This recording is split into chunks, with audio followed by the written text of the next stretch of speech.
Hey my loves, இன்னைக்கு நம்ம பார்க்க போகிற படம் என்னன்னா 2023 வெளியான ஃபாலிமி அப்படின்ற ஒரு மலையாள படத்தை பற்றி தாங்க பார்க்க போகிறோம். இந்த படம் மல்டி லாங்குவேஜஸில் வெளியாக இருக்கு. ஃபாலிமினா வேற ஒன்றும் இல்லைங்க, ஃபேமிலி அப்படின்றத தான் ஸ்பெல்லிங் உழப்பி படத்துக்கு பேர் வச்சிருக்காங்க. ஏன்னா அதுக்கேற்ற மாதிரி தான் இந்த குடும்பமும் இருக்கும். அம்மா, அப்பா, அண்ணன், தம்பி, தாத்தன் அப்படின்னு பூரா சுயநலவாதிகளாக இருப்பாங்க. ஒரு குடும்பத்தில் ஒருத்தன் சுயநலவாதியாக இருந்தாலே அந்த குடும்பம் விளங்கின மாதிரி தான். இந்த குடும்பத்தில் மொத்த பேரும் அந்த மாதிரி தான் இருப்பாங்க. அடுத்தடுத்து என்ன நடந்தது அப்படின்றது தான் இந்த படமே. ஒரு சண்டே அன்னைக்கு ஜாலியாக ஃபேமிலியோட உட்காந்து பார்க்கக்கூடிய ஒரு ஃபேமிலி என்டர்டெய்னர் தான் இந்த படமே. ஸோ இந்த வீடியோவை ஸ்கிப் பண்ணாம பாருங்க. ஒரு அருமையான ஃபீல் குட் படம். நீங்க பார்த்துட்டு இருக்கிறது சரண் என்டர்டெயின்மெண்ட். நான் தான் சரண். வாங்க வீடியோக்குள்ள போலாம். படத்தோட ஸ்டார்டிங் சீனில் நம்ம தாத்தாவை காட்டுறாங்க. தாத்தாக்கு ஒரு 75லேருந்து 80 வயசு இருக்குங்க. பொட்டி படிக்கையெல்லாம் தூக்கிட்டு இவர் எங்கேயோ கிளம்பிட்டாரு. பஸ் பிடிச்சி நேராக ரயில்வே ஸ்டேஷனுக்கு தான் போறாரு. காசிக்கு தனியாக டிக்கெட் போட்டுருக்காருங்க. தாத்தாக்கு ஒரு மகன், மனைவி, அவங்களுக்கு 2 பசங்க இருக்காங்க. அவங்களெல்லாம் விட்டுட்டு தனியாகவே காசிக்கு கிளம்பிடலாம் அப்படின்னு பொட்டி படிக்கையெல்லாம் தூக்கிட்டு வந்திருக்காரு. ரயில்வே ஸ்டேஷனுக்கு தாத்தாவுடைய சின்ன பேரை வந்துடுறான். யோ தாத்தா, உன்னை எங்கெல்லாம் தேடுறது? இன்னையா பொட்டி படிக்கையெல்லாம் தூக்கிட்டு இந்த இடத்துக்கு வந்திருக்க? நீ எல்லாம் ஒன்றும் காசிக்கு போக தேவையில்லை. எங்காவது போய் தொலைஞ்சு போயிட்டேன்னா நான் என்னையா பண்ணுவேன்? ஒழுங்கா வாயா வீட்டுக்கு போகலாம் அப்படின்னு பொட்டி படிக்கையெல்லாம் தூக்கிட்டு ஆட்டோவில் கூட்டிகிட்டு போய் உட்கார வைக்கிறாரு. தாத்தாக்கு செம்ம கோவம். ஏன்டா இவன் வந்தான் அப்படின்ட்டு. உடனே தாத்தாவை கூப்பிட்டுட்டு அம்மா வேலை பார்க்குற இடத்துக்கு தான் இவன் போகிறான். அம்மா கிட்ட போயிட்டு, மா கொஞ்சம் மிஸ் ஆயிருந்துச்சுன்னு வையன், தாத்தா காசிக்கே போயிருப்பாரு. சரி சரி ஆட்டோக்கு காசு கொடுங்க அப்படிங்கும் போது ஆட்டோக்கு அவங்க அம்மா காசை எண்ணிக்கிட்டு இருக்கும்போதே டக்குன்னு எல்லாத்தையும் கொடுங்க, எனக்கும் செலவு இருக்குல்ல அப்படின்னு இவன் பாட்டுக்கு பிடுங்கிடுறான். பிடுங்குறவன் தாத்தாவை வீட்டுக்கு கூப்பிட்டு போவான் அப்படின்னு பார்த்தா நேராக அவங்க அண்ணன் வேலை பார்க்குற டப்பிங் ஸ்டுடியோக்கு கூட்டிகிட்டு போகிறான். அண்ணன் பார்த்தீங்கன்னா டப்பிங் ஆர்டிஸ்டாக ஒர்க் பண்ணிக்கிட்டு இருக்கிறாருங்க. ஹிந்தி சீரியல்ஸ் எல்லாம் மலையாளத்தில் டப்பிங் பண்ணுவாங்க. அந்த வகையில் ஒரு லீட் ரோலுக்கு இவர் டப்பிங் கொடுத்துக்கிட்டு இருக்கிறாருங்க. அந்த இடத்துக்கு நம்ம தம்பிக்காரன் வரான். என்னடா அப்படின்னு கேட்க, தாத்தா கொஞ்சம் விட்டுருந்தா காசிக்கே போயிருப்பாரு, நான் சரியான நேரத்தில் பார்த்ததுனால தான் காப்பாற்ற முடிஞ்சுது அப்படின்னு சொல்ல, காப்பாற்றினியே வீட்டுக்கு கூட்டு போக வேண்டியது தானே, எதுக்கு இங்கே கூட்டு வந்திருக்க அப்படின்னு கேட்க, ஆட்டோவை கட் பண்ணுறதுக்கு காசு இல்லை, அதனால தான் அவன்கிட்ட காசு வாங்கலான்னு கூப்பிட்டு வந்தேன் அப்படிங்கும்போது, ஏண்டா நம்ம வீடு 5 கிலோமீட்டருக்கு அந்த பக்கம் இருக்குது, அங்கிருந்து நான் வேலை பார்க்குற இடத்துக்கு கூப்பிட்டு வந்தையா அப்படின்னு சொல்லிட்டு ஒரு 200 ரூபாய் கையில் கொடுக்குறாருங்க. எப்படின்னு பார்த்துக்கோங்க, அம்மா கிட்ட ஒரு 300 ரூபா வாங்கியாச்சு, அடுத்து அண்ணன் கிட்டே ஒரு 200 ரூபாய் வாங்கியாச்சு. சரின்னு தாத்தாவை வீட்டுக்கு கூப்பிட்டு போக ஆட்டோக்காரன் 160 ரூபா ஆச்சு அப்படின்னு சொல்றாரு.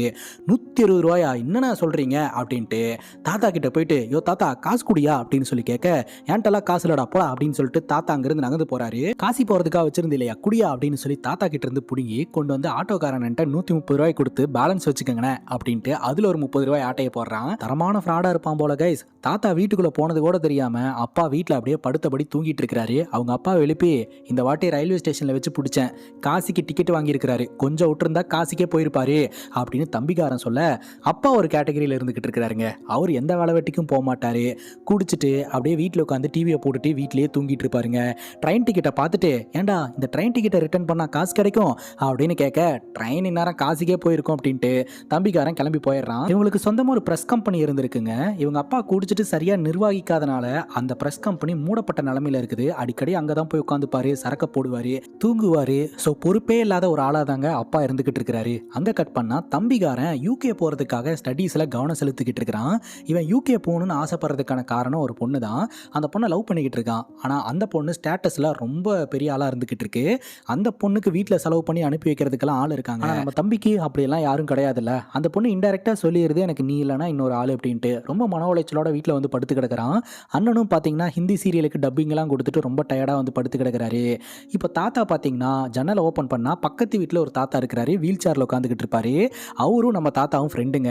ஸோ இவங்க 2 பேரும் பேசிக்கிட்டு இருக்காங்க. இந்த வாட்டி காசிக்கு டிக்கெட்லாம் வாங்கி ரயில்வே ஸ்டேஷன் வரைக்கும் போயிட்டேன், அதுக்குள்ளே வந்து பிடிச்சிட்டாங்க, அவங்களும் கூப்பிட்டு போக மாட்டேன்றாங்க, என்னையும் போக விட மாட்டேன்றாங்க அப்படின்னு சொல்ல, உடனே பக்கத்து வீட்டு தாத்தா சொல்கிறாரு, நெக்ஸ்ட் டைம் போகும்போது நான் உனக்கு 100 ரூபாய் தரேன், ரயில்வே ஸ்டேஷனில் வாழைக்காய் பஜ்ஜி செம்மையாக இருக்கும், வாங்கிட்டு வந்துடுறியா அப்படின்னு சொல்லி அவர் பங்குக்கு அவரும் கலாய்க்கிறாரு. இப்போ பேங்க்ல இருந்து கால் வருதுங்க. அம்மா, அப்பா, அண்ணன், தம்பி 4 பேருமே பேங்க்குக்கு வரணும் அப்படின்ட்டு.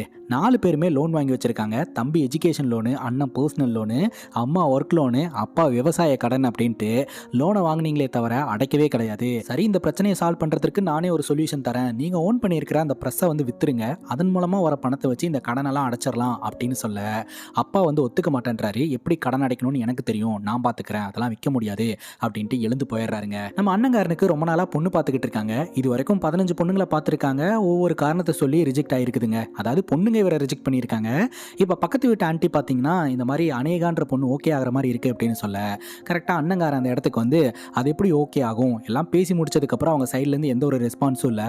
அந்த பொண்ணுக்கு மெசேஜ் பண்ணால் அந்த மெசேஜை பார்த்துட்டும் அந்த பொண்ணு ரிப்ளை பண்ணல. அப்படிங்கும்போது மெசேஜை வச்செல்லாம் ஜட்ஜ் பண்ணுறது இந்த காலம், கொஞ்சம் பொறுமையாரு, அந்த பொண்ணு ஓகே ஆகிற மாதிரி இருக்குது அப்படின்னு பக்கத்து வீட்டு ஆண்டி சொல்கிறாங்க. ஆண்டி போனதுக்கப்புறம் அண்ணங்காரன் அம்மாட்ட பயங்கரமாக சண்டை போட்டுக்கிட்டு இருக்கான்.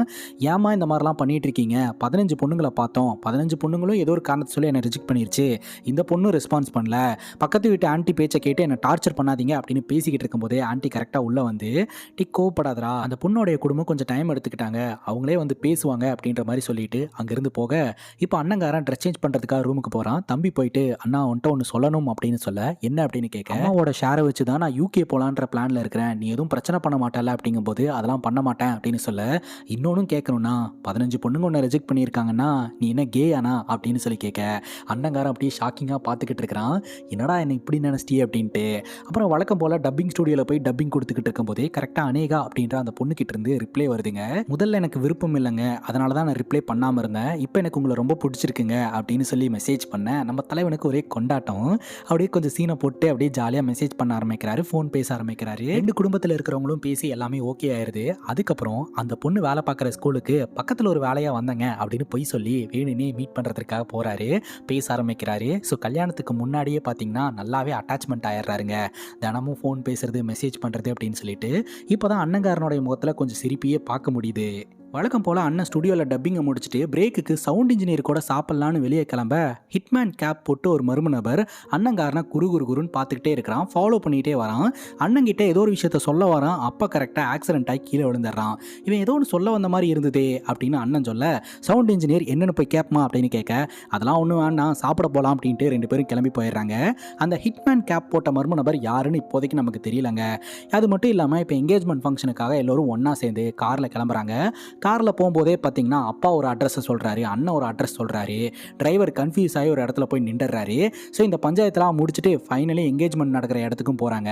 அங்கே கட் பண்ணால் ஹிட்மேன் பாரில் உட்காந்துக்கிட்டு இருக்கான். அப்போ தான் இவன் யாருன்னே தெரிய வருதுங்க. அதாவது நம்ம அண்ணங்காரன் கல்யாணம் பண்ணிக்க போகிற பொண்ணை ஒன் சைடாக ஒரு 5 மாதம் காதலிச்சிருந்துருக்காங்க. இவன் காதலிச்ச விஷயமே அநேகாக்கு தெரியாது, ஆனால் கட்டுனா இந்த பொண்ணை தான் கட்டுவேன், இவளை யாருக்கு விட்டு கொடுக்க மாட்டேன் அப்படின்ட்டு என்கேஜ்மெண்ட் நடக்கிற இடத்துக்கு வந்தவன் பலாருன்னு அநேகாவை ஒரு அற விட்டுறான். எல்லோரும் பயங்கர ஷாக்கிங்காக பார்த்துக்கிட்டு இருக்க உடனே தம்பிகாரம் போயிட்டு அந்த ஹிட்மானை போட்டு பொலன்னு புழக்க அங்கே பெரிய பஞ்சாயத்து ஆயிடுது. ஆக்சுவலாக இவன் காதலிச்ச விஷயம் அநேகாக்கே தெரியாது, ஒன் சைடாக லவ் பண்ணிக்கிட்டு ஏதோ அந்த பொண்ணு ஏமாத்தின மாதிரி பிரச்சனை பண்ணிக்கிட்டு இருக்கான். இது போலீஸ் கேஸ் வரைக்கும் ஆயிடுதுங்க. பொண்ணு வீட்டு சைடில் கேஸ் கொடுத்துட்றாங்க, மாப்பிள்ளை வீட்டு சைடில் ஒரு கம்ப்ளைண்ட் கொடுக்க சொல்கிறாங்க. ஆனால் அண்ணங்காரன் பார்த்தீங்கன்னா அந்த பொண்ணு நீ ஏமாத்திட்டா அப்படின்ட்டு அநேகா மேலே சந்தேகப்பட்டு கம்ப்ளைண்ட்லாம் ஒன்றும் வேணாம் அப்படின்ட்டு எழுந்து போயிடுறாங்க. இந்த கல்யாணமும் வேண்டாம் ஒன்றும் வேண்டாம், என்னை ஆளை விட்டுருங்க அப்படின்ட்டு.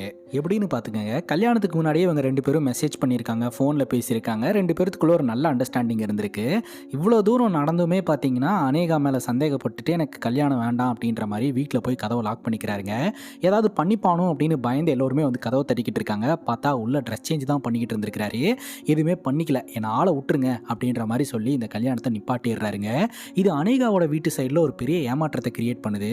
தான் பொண்ணை வந்து தப்பாக நினச்சிட்டாங்களே அப்படின்ற மாதிரி பொண்ணு வீட்டுக்காரங்க ரொம்ப ஃபீல் பண்ணுறாங்க. டிவியில் பார்க்குற சீரியல்லாம் நேற்று எடுத்து இன்னைக்கு எடிட் பண்ணி டெலிகாஸ்ட் பண்ணுற விஷயம் கிடையாதுங்க. கிட்டத்தட்ட 1 வாரம் 2 வாரத்துக்கு தேவையான எபிசோட்ஸ் எல்லாம் முன்கூட்டியே எடுத்துருவாங்க. அதுக்கப்புறம் ஒன்றா டெலிகாஸ்ட் ஆகிட்டு இருக்கும். அந்த வகையில் நம்ம அண்ணங்காரனும் 2 வாரத்துக்கான டப்பிங்கை எல்லாம் கம்ப்ளீட் பண்ணிடுறான். இப்போ சுத்தமாக டப்பிங்கே வரமாட்டேது, அதனால எனக்கு ஒரு வாரம் லீவ் வேணும் அப்படின்னு சொல்லிட்டு அவர் பாட்டுக்கு வீட்டுக்கு கிளம்பி வந்துடுறாரு. அதே சமயம் தம்பிகாரன் பார்த்தீங்கன்னா அந்த ஹிட்மேனை அந்த மண்டபத்தில் வச்சு பொழந்ததுனால அந்த ஹிட்மேனோட ஃப்ரெண்ட்ஸ் எல்லாம் எப்படா தம்பிகாரன் மாட்டுவான் அவனை போட்டு பொழக்கலான்னு காத்துக்கிட்டு இருக்காங்க. தம்பிகாரன் வேற பயத்தோட உச்சகட்டத்தில் இருக்கிறான். இன்னொரு பக்கம் அண்ணங்காரன் ரொம்ப மன உளைச்சலுக்கு உள்ளாயிடுறான். ஒரு சின்ன பையனுக்கு கூட தெரியும் அண்ணங்காரன் மேலே தான் மிஸ்டேக் இருக்குன்ட்டு, ஆனால் அதை அண்ணன் ஏற்றுக்க மாட்டேன்றான். அந்த பொண்ணு மேலே தான் மிஸ்டேக் இருக்குது அப்படின்னு அவனோட முடிவில் ரொம்ப ஸ்ட்ராங்காக இருக்கான். இப்போ குடும்பத்துக்குள்ள பிரச்சனை, எல்லோரும் செல்ஃபிஷாக இருக்கீங்க அப்படின்னு சொல்லிட்டு பயங்கரமாக சண்டை போட்டுக்கிட்டு இருக்காங்க. வீட்டில் தம்பி இல்லை. அப்போ பார்த்தீங்கன்னா அண்ணா தாத்தாவை பார்த்துட்டு தாத்தா ஒவ்வொரு முறையும் காசிக்கு போகணும்னு ஆசைப்படுறாரு, நம்மளும் கூட்டு போனது கிடையாது, அவரையும் தனியாக போக விட்டது கிடையாது, அட்லீஸ்ட் என்னோட ஆசை நிறைவேறல அவரோட ஆசையாவது நிறைவேற நிறைவேறட்டும், அவரை நான் காசி கூட்டு போலான்னு இருக்கிறேன், ஒரு வாரம் லீவ் போட்டிருக்கேன், என் கூட வரவங்க வரலாம் அப்படின்ற மாதிரி சொல்ல குடும்பத்தில் இருக்கிறவங்களும் யோசனை பண்ண ஆரம்பிக்கிறாங்க. அங்க கட் பண்ணா தம்பிகாரனை இந்த ஹிட்மேனோடைய கேங்க அப்படியே டார்கெட் பண்ண ஆரம்பிக்கிறாங்க. இதை தம்பிகாரன் பார்த்துட்டான். விடு ஜூட்டா அப்படின்னு பிடிச்சாம் பாருங்க ஒரு ஓட்டம். அடிச்சு பிடிச்சி வீட்டுக்கு வந்து கதவை லாக் பண்ணிக்கிறான். பயத்தோட உச்சகட்டத்தில் இருக்க கதவு தட்டுற சவுண்டு கேட்குது. யாருன்னு பார்த்தா அண்ணா தான். காசிக்கு போற பிளான் இருக்கு, வருதுனா வாடா அப்படின்னு சொல்ல, இந்த இப்பவே போலானா அப்படின்ற மாதிரி அவன் தொடர்ந்துட்டு இருக்கான். அங்க கட் பண்ணா அப்பா ஒரு நபர்கிட்ட ஒரு 2000 ரூபாய் கடன் வாங்குறாரு. உங்க பையன் தான் எல்லா செலவும் பாத்துக்கிறேன்னு சொல்றான்ல, அப்புறம் என்ன அப்படிங்கும் போது எனக்குன்னு தனிப்பட்ட செலவெல்லாம் இருக்கும் இல்லையா, அதுக்காக தான் அப்படின்னு சொல்லிட்டு கேஷ் வாங்கிக்கிறாருங்க. இன்னொரு பக்கம் அம்மா வீட்டில் என்னென்னலாம் சேஃப்டி பண்ண முடியுமோ அதெல்லாம் சேஃப்டி பண்ணி வச்சுட்டு ஒரு 3 நாளைக்கு தேவையான சாப்பாட்டெல்லாம் சமைச்சு கட்ட ஆரம்பிச்சிடுறாங்க. அண்ட் இவங்க எல்லோருமே கிளம்புறதுக்காக தயாராகிட்டாங்க. அம்மா, அப்பா, அண்ணன், தம்பி, தாத்தா அப்படின்னு சொல்லிட்டு எல்லோரும் பார்த்தீங்கன்னா வீட்டில் இருந்து ஹாப்பியாக கிளம்புறாங்க. தாத்தாவும் பக்கத்து வீட்டு தாத்தா கிட்ட நான் சந்தோஷமாக போயிட்டு வந்துடுறேன் அப்படின்னு சொல்லிட்டு டாட்டா சொல்கிறாரு. அந்த தாத்தா வீல் சேரில் உட்காந்துக்கிட்டு இருக்கிறத பார்த்து இவர் ரொம்பவே ஃபீல் பண்ணுறாரு. அதுக்கப்புறம் ரயில்வே ஸ்டேஷனில் போயிட்டு இங்கே தான் ட்ரெயின் வருமா அப்படின்னு சொல்லி பார்த்துக்கிட்டு இருக்காங்க. கொஞ்ச நேரத்துலேயே அந்த இடத்துக்கு ட்ரெயின் வருதுங்க. தம்பிகாரன் அப்படியே பயத்தில் அப்படியே முகத்தையெல்லாம் மறைச்சிட்டே உட்காந்துக்கிட்டு இருக்கிறான். எங்கே ஹிட்மேனோட ஆட்கள் வந்துருவாங்களோ பொழந்துருவாங்களோ அப்படின்னு சொல்லிட்டு. ஃபைனலி பார்த்தீங்கன்னா இவங்க ஏற வேண்டிய ட்ரெயின்லேயே ஏறிடுறாங்க. ட்ரெயினும் கிளம்ப ஆரம்பிக்குதுங்க. அம்மா புளிசோறு கட்டி எடுத்துகிட்டு வந்திருக்காங்க, சாப்பிட்றா அப்படின்ற மாதிரி சொல்ல தம்பிகாரன் நான் சாப்பிட்டா சிக்கன் பிரியாணி தான் சாப்பிடுவேன் அப்படின்னு சொல்கிறான். ட்ரெயினில் அதெல்லாம் கிடைக்காதுடா, சாப்பிட்றா அப்படின்னு சொல்ல சரி வேறு வழியே இல்லை சாப்பிட்லாம் அப்படின்னு சாப்பிட ஆரம்பிச்ச உடனே சிக்கன் பிரியாணின்னு வித்துட்டு வந்துகிட்டு இருக்காங்க. தம்பிகாரனுக்கு செம்ம காண்டாயிட்டு இருக்கு. இவங்க போகிற வழியில் ஒவ்வொரு ஸ்டேஷன்லேயும் ஒரு ஃபுட்டு ஃபேமஸாக இருந்துட்டு இருக்குங்க. அப்பா உங்களுக்கு வேணுமா அப்படின்னு கேட்க இவங்க ஃபார்மாலிட்டிக்கு வேணான்றாங்க. உடனே இவர் என்ன பண்ணுறாருன்னா இறங்கி போய் தான் மட்டும் சாப்பிட்டுட்டு வந்து உட்காந்துடுறதுங்க. ஒவ்வொரு ஸ்டேஷன்லையும் இதே மாதிரியே பண்ணிக்கிட்டு இருக்கிறாரு. ஒரு சுயநலவாதியாக இருந்துகிட்டு இருக்கிறாருங்க. ஒரு கட்டத்துக்கு மேலே ராத்திரி நேரம் இந்த ட்ரெயின் ஒரு இடத்துல கொஞ்ச நேரம் நிற்கும். அப்போ பார்த்தீங்கன்னா இவர் பாட்டுக்கு இறங்கி வெளியே போகிறாரு. ஒரே ஒரு சின்ன பையன் டீ வித்துக்கிட்டு இருக்கான். அவன்கிட்ட டீ ஆர்டர் பண்ணுறாரு. டீ நல்லாவே இல்லை. டீயை கேன்சல் பண்ணிட்டு காஃபி ஆர்டர் பண்ணுறாரு. காஃபி குடிச்சிட்டு எவ்வளோ அப்படின்னு கேட்க 40 ரூபா அப்படின்றான். ஏன்டா ஒரு காஃபி 40 ரூபாயா அப்படின்னு கேட்க ஒரு டீ ஒரு காஃபி 40 ரூபா அப்படிங்கும்போது நான் தான் டீ வேணான்னு சொன்னேன்ல, சரி இந்த 500 ரூபா சேஞ்சை கொடு அப்படிங்கும்போது அந்த பையன் அப்படியே சைஸாக பார்க்குறான். 500 ரூபாயை பிடுங்கிட்டு ஒரே ஓட்டங்க. அவனை துரத்திட்டே அப்பங்காரவோட கரெக்டாக ட்ரெயின் எடுத்துட்டாங்க. அம்மா சத்தம் போட்டுக்கிட்டு இருக்காங்க, ட்ரெயின் எடுத்துட்டாங்க வாங்க அப்படின்ட்டு. இவரும் ஓடி வராரு, அம்மாவோட கையை பிடிக்கிறாரு. அம்மா ட்ரெயினை விட்டு வெளியே வந்து விழுந்துடுறாங்க. ஸோ அம்மாவும் அப்பாவும் ட்ரெயினை மிஸ் பண்ணிடுறாங்க. ஸோ ட்ரெயினுக்குள்ளே இருந்து அண்ணனும் தம்பியும் இதை பார்த்துட்டு அம்மா அப்பாவை காப்பாற்றணும் அப்படின்ட்டு அவங்க 2 பேரும் ட்ரெயினை விட்டு இறங்கிடுறாங்க. இப்போ அம்மா, அப்பா, அண்ணன், தம்பி அப்படின்னு 4 பேரும் ட்ரெயினை விட்டு இறங்கிடுறாங்க. ட்ரெயின் கிளம்பிடுச்சு. தாத்தா ட்ரெயினுக்குள்ளே இருக்கிறாருங்க. இப்போ 4 பேரும் உன்னாலதான் அப்படின்னு சண்டை போட்டுக்கிட்டு இருக்க ஸ்டேஷன் மாஸ்டர் நீங்களாம் யாரு, இங்கே என்ன பண்ணிட்டு இருக்கீங்க, எதுக்கு சண்டை போடுறீங்க அப்படின்னு கேட்க அண்ணங்காரனுக்கு பேசிக்கான ஹிந்தி தெரியுங்க. ஏன்னா அந்த ஹிந்தி சீரியல் தானே இவர் டப்பிங் பண்ணிட்டு இருக்காரு. அதனால ஒரிஜினல் டயலாக இவர் கேட்பார் இல்லையா, அதை வச்சு இந்த மாதிரி நாங்கள் கேரளாவிலேருந்து காசிக்கு போயிட்டு இருக்கோம், போகிற வழியில எங்கள் தாத்தா மிஸ் ஆயிட்டாருங்க அப்படின்னு சொல்ல, மிஸ் ஆனது உங்கள் தாத்தா இல்லை நீங்கள் தான், தாத்தா சேஃபாக ட்ரெயினில் தான் போயிட்டு இருக்கிறாரு, இது காசிக்கு ஸ்ட்ரெயிட் ட்ரெயின் கிடையாது, அதனால நீங்கள் பஸ் வழியாக போயிருங்க, நான் பக்கத்து ஸ்டேஷனில் இன்ஃபார்ம் பண்ணி தாத்தாவையும் லக்கேஜையும் இறக்கி வெயிட் பண்ண சொல்கிறேன், இங்கேருந்து ஒரு ஆட்டோ ஒன்று புக் பண்ணி தரேன் அப்படின்னு ஸ்டேஷன் மாஸ்டர் சேஃபாக அனுப்பி வைக்கிறாரு. இவங்க 4 பேரும் உன்னால தான் அப்படின்னு சண்டை போட்டுட்டு பக்கத்து ஸ்டேஷனுக்கு போகிறாங்க. இவங்க நின்றுட்டு இருக்காங்க இல்லையா, அந்த இடத்துல பின்னாடி ஒரு பேனர் இருக்கு பாருங்க கைஸ், குடும்பம்னா எப்படி இருக்கணும் அப்படின்றதுக்கான எக்ஸாம்பிள். பட் இவங்க 4 பேர் எப்படி நின்றுட்டு இருக்காங்கன்னு பாருங்க. பக்கத்து ஸ்டேஷனில் ஒரு போலீஸ் பாதுகாப்போட தாத்தா உட்காந்துக்கிட்டு இருக்கிறாரு. இந்த 4 பேர்த்தையும் பார்த்து கேட்குறாரு, நான் பாட்டுக்கு தனியாக சிவனேன்னு போயிட்டு வந்திருப்பேன்டா, கூட்டு போறேன்னு இந்த வயசான காலத்தில் ஏன்டா என்ன பாடாப்படுத்திக்கிட்டு இருக்கீங்க அப்படின்னு அவர் ஒரு பக்கம் ஃபீல் பண்ணுறாரு. லக்கேஜையும் தாத்தாவையும் கூப்பிட்டுக்கிட்டு இவங்க 5 பேரும் கிளம்புறாங்க. ஒரு பஸ்ஸில் ஏறுறாங்க. அந்த பஸ் அவ்வளோ க்ரௌடாக இருக்குது. அந்த க்ரௌட்லேயே தம் அடிக்கிறானுங்க, பாக்கு போட்டு மென்னுக்கிட்டு இருக்கானுங்க. இது எதுவுமே நம்ம அம்மாவுக்கு பிடிக்க மாட்டேது. தாத்தா ஒருத்தன் கேரிங்காக உட்கார வைக்கிறான். உட்காந்தவன் தாத்தா மடியில் இதை வச்சுக்க அதை வச்சுக்கன்னு போட்டு வச்சிடறான். தாத்தா செம்ம காண்டாகிறாரு. ஒரு கட்டத்துக்கு மேலே அம்மா வாமிட் எடுக்க 5 பேர்த்தையும் வளைச்சு முடுக்கி விட்டுறாங்க. நடு காட்டில் 5 பேர்த்தையும் இறக்கி விட அப்பா பார்த்தீங்கன்னா அங்கே ஒருத்தன்ட்ட பாக்கு வாங்கி மென்னுக்கிட்டு இருக்கிறாரு. அதனால தான் வாந்தி எடுத்தேன், நீ என்ன இதை பண்ணிக்கிட்டு இருக்க அப்படின்னு மறுபடியும் 5 பேர் சண்டை போட்டுக்கிறாங்க. ஒரு கட்டத்துக்கு மேலே ஏதாவது வண்டி வரும், லிஃப்ட் கேட்டு போகிறத தவிர வேறு வழியே இல்லை அப்படின்னு உட்காந்துக்கிட்டு இருக்காங்க. கண்ணு கெட்டுற தூரம் வரைக்கும் ஒரு வண்டியும் காணோம். லிஃப்ட் கேட்குறாங்க, வண்டியும் நிற்கல. அப்போ தாத்தா சொல்கிறாரு தம்பிகாரன்ட்ட, உங்கள் அண்ணனாலையும் அம்மா அப்பானாலையும் இதை தவிர வேறு எதுவும் பண்ண முடியாதுடா, ஒன்று சண்டை போட்டுப்பாங்க, வேறு எந்த முயற்சியும் பண்ண மாட்டாங்க. என்கிட்ட ஒரு ஐடியா இருக்குது, இந்த பாரு ஒரு ஆணி, இதை கொண்டு போய் ரோட்டில் போடு, ஒரு வண்டி வந்து நிற்கும், அவனுக்கு பஞ்சர் போடுற மாதிரி நம்ம ஹெல்ப் பண்ணுவோம், அவன் நமக்கு ஹெல்ப் பண்ணுவான் அப்படின்னு சொல்ல, யோ தாத்தா இது ஒர்க் அவுட் ஆகுன்னு நினைக்கிறேன், கண்டிப்பாக ஒர்க் அவுட் ஆகுண்டா பேராண்டி, ட்ரை பண்ணு அப்படின்னு சொல்ல, உடனே தம்பிகாரன் அந்த ஆணியை கொண்டு போய் ரோட்டில் போட்டுறான். ஆனால் அந்த வழியாக வர எந்த வண்டியுமே அந்த ஆணியில் ஏற மாட்டேது. அண்ணங்காரனும் பார்த்தீங்கன்னா ரெட் கலரில் துணியை வச்சுக்கிட்டு நிப்பாட்டுங்க ஹெல்ப் பண்ணுங்க அப்படின்னு சொல்லி சத்தம் போட்டுக்கிட்டு இருக்கான். தூரத்தில் ஒரு சர்க்கஸ் வண்டி ஒன்று வருதுங்க. அது பார்த்தீங்கன்னா கரெக்டாக ஆணியில் ஏறுற மாதிரி வந்து நின்றுது. என்னடா அது நின்றுச்சு அப்படின்னு பார்த்தா அந்த வண்டியில் இருக்கிறவன் இவங்களுக்கு ஹெல்ப் பண்ணலாம் அப்படின்னு நினைக்கிறான்.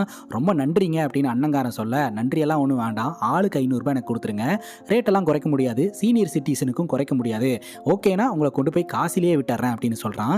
ரொம்ப நன்றி அப்படின்ட்டு இவங்க எல்லோருமே ஏறதுக்கு பார்க்குறாங்க. அப்போ தாத்தாவும் பேரனும் வண்டி கரெக்டாக அந்த ஆணியில் ஏறுற மாதிரி தான் நின்றுட்டு இருக்கு, எப்படியாவது அந்த ஆணியை தட்டி விட்டுறா அப்படின்னு சொல்ல அண்ணங்காரன் ஃப்ரண்ட்டில் போகிறதுக்கே விட மாட்டேன்றான்.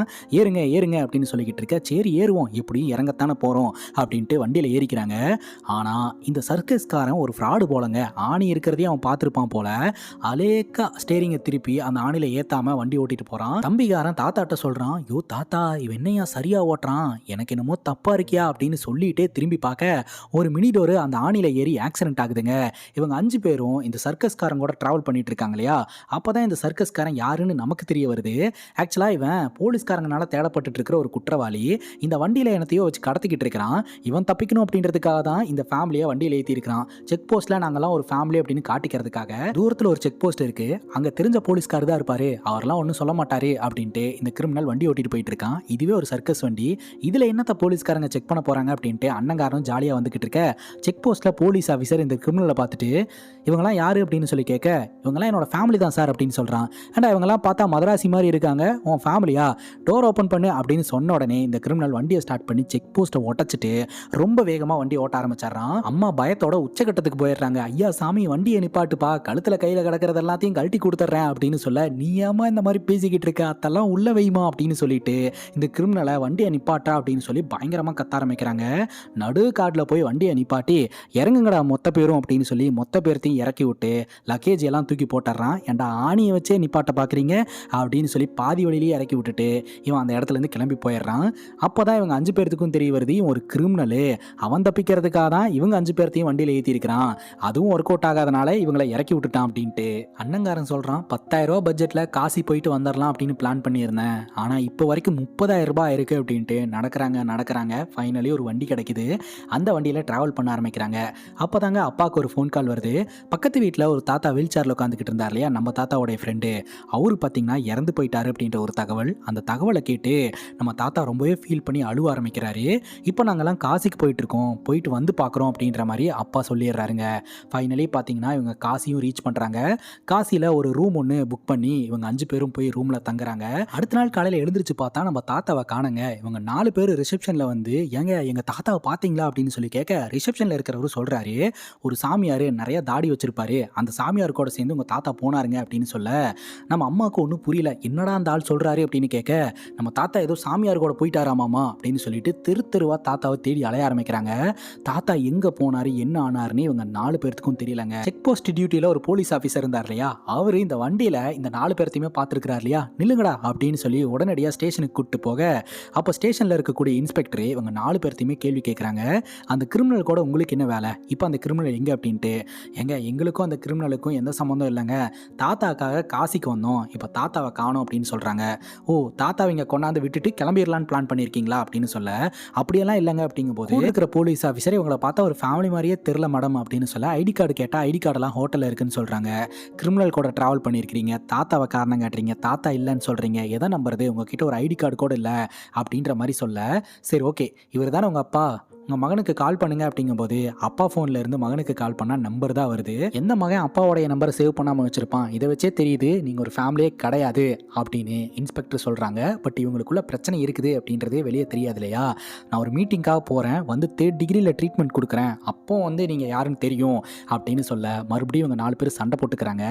அதுக்கப்புறம் பார்த்தீங்கன்னா இன்ஸ்பெக்டர் வரும்போது நம்ம அம்மா போயிட்டு ஒரு ஃபோட்டோவை காட்டுறாங்க. இந்த மாதிரி நாங்கள் ஃபேமிலி தான் மேடம், இவரை தான் காணும் தேடிக்கிட்டு இருக்கோம் அப்படின்னு சொல்ல, அதுக்கப்புறம் வந்து இன்ஸ்பெக்டர் நம்பி இவங்க 4 பேர்த்தையுமே அமுச்சு வைக்க, அப்பா ஸ்டேஷனை விட்டு வெளியே வந்த உடனே நான் மட்டும் தனியாக போகிறேன், ஹோட்டலுக்கு அவர் வந்திருப்பாரு அப்படின்னு சொல்லிட்டு ஒரு வண்டியில் ஏறுறாரு. ஹோட்டல் பேர் என்ன அப்படின்னு கேட்க அப்பாவுக்கு தெரியலங்க. திரும்பி பார்க்க அதுக்கப்புறம் இவங்க எல்லோருமே ஒன்றா சேர்ந்து ஹோட்டலுக்கு போகிறாங்க. ரிசப்ஷனில் போயிட்டு தாத்தா வந்தாரா அப்படின்னு கேட்க தாத்தா வரலன்றாங்க.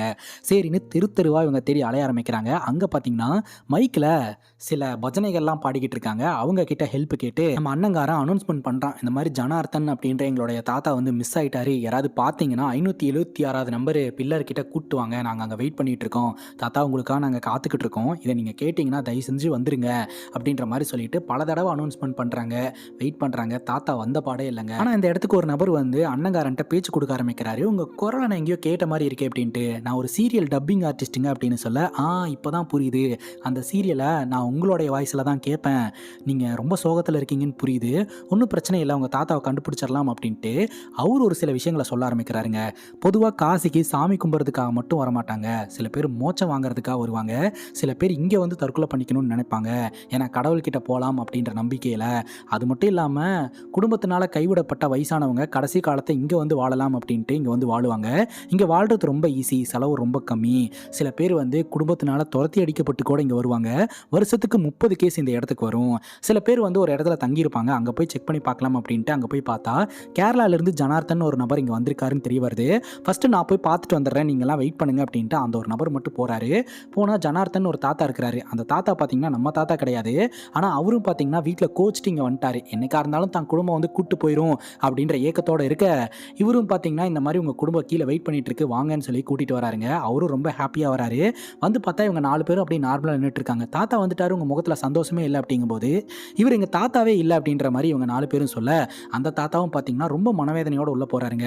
நம்ம குடும்பம் கடைசி வரைக்கும் நம்மளை கூட்டு போகிறதுக்காக வரல, அவன் போய் சேர்ந்துட்டான் அப்படின்ட்டு ஃப்ரீயாக விட்டுட்டாங்க அப்படின்னு அவர் ரொம்ப ஃபீல் பண்ணுறாரு. இப்போ இவங்க எல்லோருமே ஒரு ஹோட்டல் ரூமில் இருக்காங்க இல்லையா, இந்த ஒரு சுச்சுவேஷனில் அப்பாவுக்கும் அண்ணனுக்கும் பயங்கரமாக சண்டை வந்துடுதுங்க.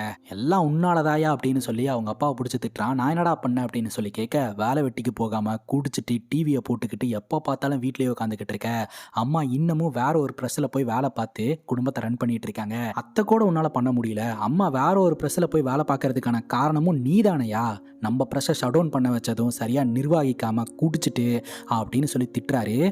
என்னால் கையால் ஆகலடா, நான் என்னடா பண்ணட்டும், ஒவ்வொரு நாளும் இந்த குடியை விட்டுறலான்னு நினைக்கிறேன், பட் என்னால் முடியல அப்படின்ற மாதிரி சொல்கிறாரு. இதெல்லாம் கூட நீ பண்ண வேண்டாயா, நாங்கள் சம்பாரிச்சுப்போம் பார்த்துப்போம், ஆனால் ஒரு நாளாவது எங்கள் கிட்ட அன்பாக பேசியிருப்பியா இல்லை சிரிச்சிருப்பியா, எங்கள் அப்பனுக்கு சிரிக்க தெரியல அப்படின்னு எங்களை சமாதானப்படுத்திக்கிட்டா கூட அந்த ஆள் கூட சேர்ந்து சரக்கு அடிச்சுக்கிட்டு அப்படி கலகலன்னு சிரிக்கிறியா, அப்போ எங்கள் அப்பனுக்கு சிரிக்க தெரியும், எங்கள் கூட சேர்ந்து தான் சிரிக்கிறது இல்லை அப்படித்தானே அப்படின்னு சொல்ல, இப்போ என்னடா நான் ஊருக்கு போனதுக்கப்புறம் அந்த ப்ரெஸ்ஸை விற்று எல்லா பிரச்சனையும் நான் சால்வ் பண்ணிடுறேன்டா அப்படின்ற மாதிரி சொல்கிறாரு. அடுத்த நாள் இப்போ தாத்தாவை தேடி போக ஆரம்பிக்கிறாங்க. அப்போ பார்த்தீங்கன்னா தேடின இடத்துக்கே அப்பா தேடுறதுக்காக போகிறாரு. அப்போது நம்ம அண்ணங்காரன் ஓய்னு கூப்பிட்றான், அப்பான்னு சொல்லி கூப்பிட மாட்டேன்றான். ஒரு கட்டத்துக்கு மேலே அப்பா அந்த இடத்துல தேடியாச்சு அப்படின்னு சொல்ல, அப்போ தான் அப்பாவுக்குள்ளே நம்ம தப்பு பண்ணிகிட்டு இருக்கோம், நம்ம பெத்த பசங்க அப்பான்னு கூப்பிட்றது கூட கூச்சப்படுறாங்க அப்படின்னா நம்ம கரெக்டாக இல்லை, இனிமேலாவது பொறுப்பாக நடந்துக்கணும் அப்படின்னு சொல்லி ரியலைஸ் பண்ணுறாரு. ஆனால் இப்போ தாத்தா வேறு மிஸ் ஆகிட்டார் இல்லையா, அதனால் தாத்தாவை எல்லா இடத்துலையும் தேடிக்கிட்டு இருக்காங்க. ஸோ அந்த ஆள் சொன்ன மாதிரி எங்கே தற்கொலை இது பண்ணுறதுக்காக போயிட்டாருன்னா ரொம்ப பாவம் இல்லை. அதெல்லாம் என்னதான் வீட்டுக்குள்ளே பிரச்சனை இருந்தாலும் பாசம் அப்படின்னு இவங்களுக்கு எல்லாத்துக்கும் இருக்குதுங்க. தேடுறாங்க, தாத்தாவை கண்டுபிடிக்க முடியல. போஸ்டர்லாம் அடித்து அந்த காசி ஃபுல்லாகவே ஒட்ட ஆரம்பிக்கிறாங்க. ஸோ தாத்தாவை பற்றின எந்த ஒரு தகவலும் கிடைக்கலங்க. அப்போது ஹெல்ப் பண்ணிகிட்டு இருந்தார் இல்லையா அந்த நபர் சொல்லிடுறாரு, தாத்தா அவ்வளோதான், அவர் இறந்து போயிருப்பார், பேசாமல் நீங்கள் அவருக்கு இங்கேயே ஒரு இறுதி சடங்கை முடிச்சுட்டு ஊருக்கு கிளம்புங்க அப்படின்னு சொல்ல, அண்ணங்காரனுக்கு கோவம் வந்துடுது. என்ன பண்ணணும் என்ன பண்ணக்கூடாதுன்னு எங்களுக்கு தெரியும், நீ சொல்லணும்னு அவசியம் இல்லை அப்படின்னு அவர்கிட்ட சண்டைக்கு போக பின்னாடி தாத்தா அப்படியே நடந்து வந்துக்கிட்டு இருக்கிறாருங்க. அதுவும் கீழே விழுந்து தற்கொலை பண்ணுறதுக்காக. அவரை காப்பாற்றலான்னு ஓடும்போது டக்குன்னு பார்த்தா இது எல்லாமே நம்ம அண்ணங்காரனுடைய கனவு. ஸோ ஸ்டில் தாத்தா எங்கே இருக்கிறாருன்னு தெரியல. பிணமெல்லாம் எரிப்பாங்க இல்லையா, அந்த இடத்துக்கு இந்த போஸ்டரை தூக்கிட்டு போயிட்டு இவர் தாங்க எங்கள் தாத்தாவை பார்த்தீங்களா அப்படின்னு கேட்க, அங்கே இருக்கிற 2 பேருமே இல்லைன்னு சொல்லிடுறாங்க. அங்கே தாத்தாவோடைய ஒரு செருப்பு அங்கே இருக்குதுங்க. அதை பார்த்து நம்ம அண்ணங்காரன் அப்படியே முட்டி போட்டு கதறி அழுவ ஆரம்பிக்கிறான். ஐயையோ தாத்தா போயிட்டியே தாத்தா அப்படின்னு சொல்லிட்டு. அங்கே கட் பண்ணால் நம்ம தாத்தா ஒரு பெரிய ட்விஸ்ட்டை வச்சு விட்டாருங்க. தாத்தா என்ன பண்ணியிருக்கிறாரு அப்படின்னா, ரூம்லேருந்து கிளம்பி நேராக கேரளா வந்துட்டாருங்க. ஸோ பக்கத்து வீட்டில் இருக்கக்கூடிய தன்னுடைய ஃப்ரெண்டு இறந்து போயிட்டார் இல்லையா, அவரை பார்க்கறதுக்காக, அவரோட இறுதி சடங்கில் கலந்துக்கிறதுக்காக சொல்லாம கொள்ளாம தலைவன் கிளம்பி வந்திருக்கிறாருங்க. ஸோ இப்போ நம்ம தாத்தா வந்து செத்து போயிட்டாரு அப்படின்னு சொல்லிட்டு காசிலேயே அவருக்கான இறுதி சடங்கெல்லாம் முடிச்சுட்டு நம்ம ஊருக்கு கிளம்பலாம் அப்படின்ட்டு அப்பாவை கூட்டிகிட்டு போயிட்டு அந்த ரிச்சுவல்லாம் பண்ண வச்சு அப்பாவுக்கு ஒரு மொட்டையை போட்டு அதுக்கப்புறம் அந்த ரிச்சுவல்லாம் பண்ணிக்கிட்டு இருக்காங்க. அப்பாவும் மொட்டையெல்லாம் அடிச்சு முடிச்சுட்டு அந்த தண்ணியில் இறங்கி, அப்பா தெய்வமே அடுத்த ஜென்மம்னு ஒன்று இருந்தால் உன் பிள்ளையாவே நான் வந்து பிறக்கணுப்பா அப்படின்னு ப்ரேயர் பண்ணிக்கிட்டு இருக்கிறாரு. அந்த நேரம் பார்த்து அண்ணங்காரனுக்கு ஃபோன் கால் வருது. அண்ட் அடே நீங்கள்லாம் சேர்ந்து ஜாலியாக காசியில் என்ஜாய் பண்ணிட்டு இருக்கீங்க, அந்த வயசானவரை மட்டும் தனியாக ஊருக்கு அனுப்பி வச்சிருக்கீங்களா அப்படின்னு சொல்லி கேட்க, என்னங்க சொல்கிறீங்க அப்படின்னு சொல்லி கேட்க, அப்போ தான் பக்கத்து வீட்டுக்காரங்க சொல்கிறாங்க தாத்தா மட்டும் தனியாக இந்த ஊருக்கு வந்திருக்கிறாரு அப்படின்ட்டு. மா தாத்தா சாவலையாம், ஊருக்கு போயிட்டாராம் அப்படின்னு சொல்ல, இது எப்படிடா அப்பா கிட்ட சொல்கிறது அப்படின்னு மொத்த ஃபேமிலி முழிச்சுக்கிட்டு இருக்க. அதுக்கப்புறம் அவங்க அப்பா அப்படியே பொறுமையாக வர்றாரு. அப்பா அது வந்து தாத்தா சாவலையாம், ஊருக்கு போயிட்டாராம் அப்படின்னு சொல்ல, இவரும் பயங்கரமாக ஷாக் ஆகி தலையை தொட்டு பார்த்துக்கிட்டு இருக்கிறாரு. ஏன்னா மொட்டையெல்லாம் போட்டுட்டார் இல்லையா. அதுக்கப்புறம் இவங்க எல்லோருமே காரில் கிளம்பி போயிட்டு இருக்காங்க. இந்த ஒரு இன்ஸ்டன்ட் மூலமாக அண்ணங்காரன் பார்த்தீங்கன்னா அனேகாவை மிஸ் அண்டர்ஸ்டாண்ட் பண்ணதை பற்றி யோசிச்சு ரியலைஸ் பண்ணுறான். அந்த பொண்ணு மேலே எந்த தப்புமே இல்லை, நான் தான் வந்து தப்பு பண்ணிட்டேன் அப்படின்ட்டு. அப்போ அம்மா சொல்கிறாங்க, ஆமாம் ஆனால் அந்த பொண்ணு கூட நான் இன்னும் கான்டாக்டில் தான் இருந்துக்கிட்டு இருக்கேன், அவள் வந்து அண்டர்ஸ்டாண்டிங்கோட தான் இருந்துக்கிட்டு இருக்கா அப்படின்ட்டு. இப்போ அண்ணனோடைய லைஃப் வந்து எந்த பிரச்சனையும் இல்லாமல் சால்வ் ஆகுது. வீட்டுக்கு போய் பார்த்தா தாத்தாவை காணுங்க. ஐயோ தாத்தா மறுபடியும் எங்கேயா போனேன் அப்படின்னு சொல்லி எல்லா இடத்துலையும் தேடிக்கிட்டு இருக்காங்க. அப்போ தான் பக்கத்து வீட்டுக்காரங்க இன்னொரு ஷாக்கை சொல்கிறாங்க. ஆக்சுவலாக தாத்தா வந்து எங்கள் அப்பாவோடைய அஸ்தி வேணும்னு சொல்லிட்டு இருந்தாரு. 2 பேரும் காசிக்கு போகிறதா பிளான் பண்ணிட்டு இருந்தாங்களாம். கடைசி வரைக்கும் போக முடியல, அட்லீஸ்ட் அந்த அஸ்தியாவது காசியில் கொண்டே கரைக்கிறேன்னு சொல்லிட்டு இருந்தாரு. மேபி ரயில்வே ஸ்டேஷனுக்கு போயிருப்பாருன்னு நினைக்கிறேன் அப்படின்னு சொல்ல, அடிச்சு பிடிச்சி எல்லோரும் அங்கே போனால் தாத்தா ட்ரெயினில் உட்காந்துக்கிட்டு இருக்கிறாரு. தாத்தா கிட்ட பேசி சமாதானப்படுத்துகிறாங்க. ஆனால் தாத்தா நான் வரமாட்டேன்டா, என்னை விட்டுருங்கடா அப்படின்னு சொல்கிறாருங்க. சரி தாத்தா உங்கள் கூட சேர்ந்து நாங்களும் வரோம் அப்படின்னு சொல்லிட்டு உள்ளே வந்து உட்கார, தாத்தா சொல்கிறாரு, உங்கள் கூடலாம் பிரயாணம் பண்ண முடியாதுடா, நீங்களாம் பிரயாணம் பண்ணுறதுக்கு லாக்கியே இல்லைடா அப்படின்றாரு. தாத்தா நாங்களாம் ரியலைஸ் பண்ணிட்டோம், இனிமேல் நாங்கள் ஒழுங்காக இருப்போம். வர வழியில் நம்மளை டென்ஷன் பண்ணான் இல்லையா அந்த கிரிமினல், அவனை பார்த்தோம், அவனை போட்டு பொலன்னு பொழந்து அவன் வந்து அடைச்சி வச்சிருந்தான் இல்லையா நிறையா புறாக்கள், அந்த புறாக்களை எல்லாம் பறக்க விட்டோம் தாத்தா, உண்மையை தான் சொல்கிறோம், நாங்களாம் நல்லவங்களாயிட்டோம் அப்படின்ற மாதிரி சொல்லிக்கிட்டு இருக்க. கரெக்டாக டிடிஆர் வராரு. டிக்கெட் எங்க அப்படின்னு சொல்லி கேட்க, தாத்தா கிட்ட மட்டும்தான் டிக்கெட் இருக்குது. மற்ற 4 பேர்த்தையும் பார்த்தீங்கன்னா ட்ரெயினை விட்டு இறக்கி விட்டுறாங்க. அம்மா சொல்லிக்கிட்டு இருக்காங்க, இந்த டிடிஆருக்கு காசி போகிற வரைக்கும் சாப்பாடே கிடைக்கக்கூடாது அப்படின்ட்டு.